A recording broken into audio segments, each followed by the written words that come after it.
Bonjour à tous. Vous avez peut-être déjà entendu parler de la poupée Robert, dont son histoire a fait parler d'elle. C'est une histoire vraie, mystérieuse, horrible, qui a inspiré beaucoup d'œuvres, dont Chucky. Si l'histoire est aujourd'hui très connue, j'ai absolument pas résisté à l'envie de vous la raconter, en espérant que ça vous plaise.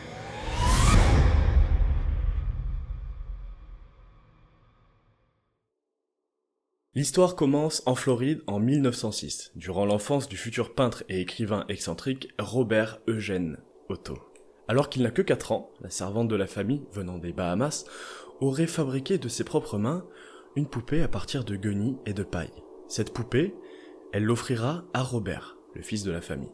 On raconte également que cette servante pratiquait la magie noire et le vaudou, et qu'elle aurait fait ce cadeau si spécial au fils de la famille pour se venger des mauvais traitements que tous pouvaient lui faire subir. Le fils Otto va énormément s'attacher à la poupée, au point de lui donner son propre nom, Robert. Quant à lui, il décidera de se faire appeler Gène, un diminutif de son deuxième prénom, Eugène.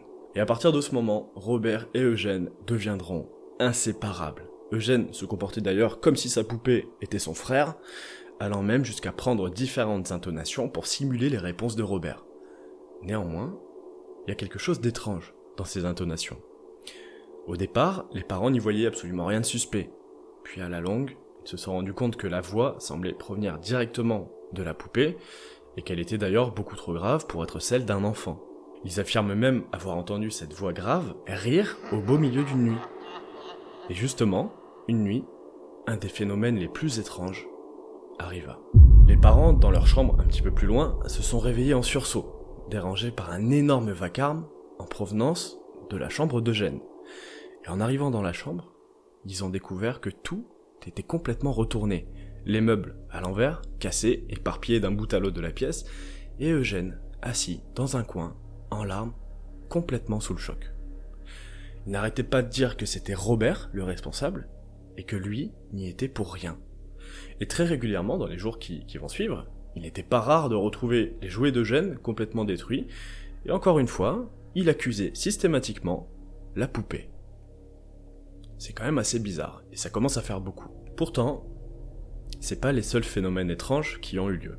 Des invités ont rapporté qu'ils auraient vu l'expression, le regard de Robert, changer, passer d'un visage plutôt neutre à une haine profonde.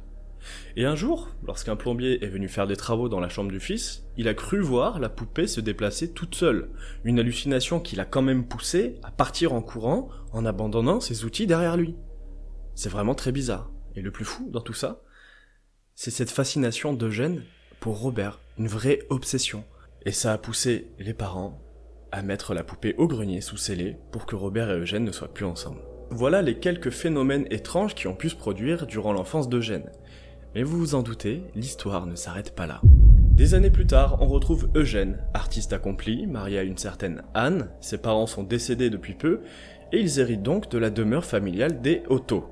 C'est l'occasion pour le couple de s'y installer, et très vite, Eugène va retrouver Robert dans la boîte au grenier, et décidera sans en parler à Anne d'aménager une chambre, une vraie chambre, dans le grenier pour Robert.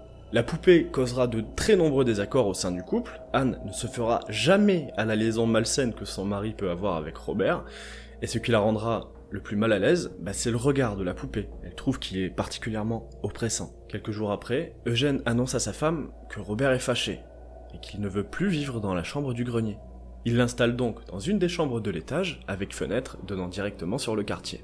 Et les phénomènes étranges vont continuer à arriver, parce que beaucoup de voisins, personnes passant dans le quartier, ont témoigné en disant qu'ils voyaient parfois la poupée bouger toute seule à la fenêtre de la chambre.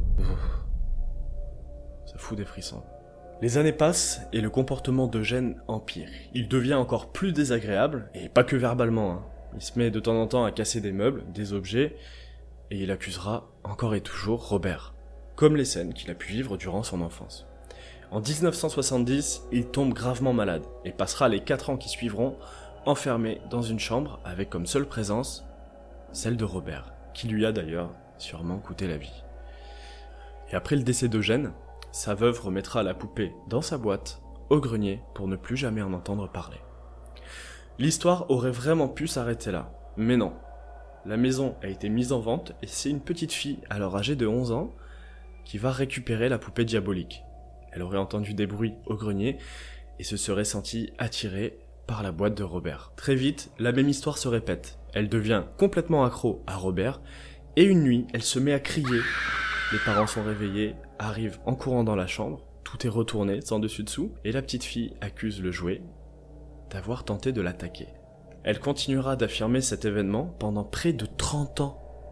Et quelques temps après, effrayée de retrouver la poupée à différents endroits de la maison sans que personne ne la déplace, la mère de la nouvelle famille a décidé de donner Robert, et donc la poupée a été offerte et exposée dans le Fortis Martello Museum, où on peut encore la voir aujourd'hui.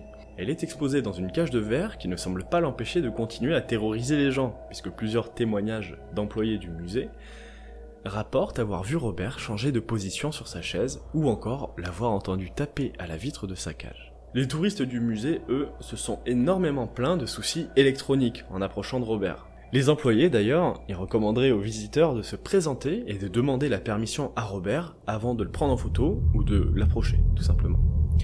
Plus intriguant encore, une autre légende raconte que si vous osez manquer de respect ou donner un surnom ridicule à Robert lors de votre visite, vous repartirez du musée maudit. Il y aurait d'ailleurs des dizaines de lettres manuscrites d'excuses placardées sur les murs de la pièce dédiée à Robert.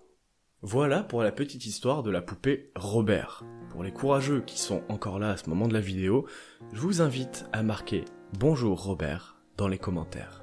C'était un vrai plaisir de vous ressortir une petite histoire effrayante et je vous sors prochainement la creepypasta Ben Drone qui m'a énormément de fois été réclamée en espérant que ça vous plaira. Vous pouvez bien sûr me suivre sur les réseaux sociaux et sur Discord, tous les liens sont dans la description. Je vous dis à la prochaine, c'était Fourbi, bisous.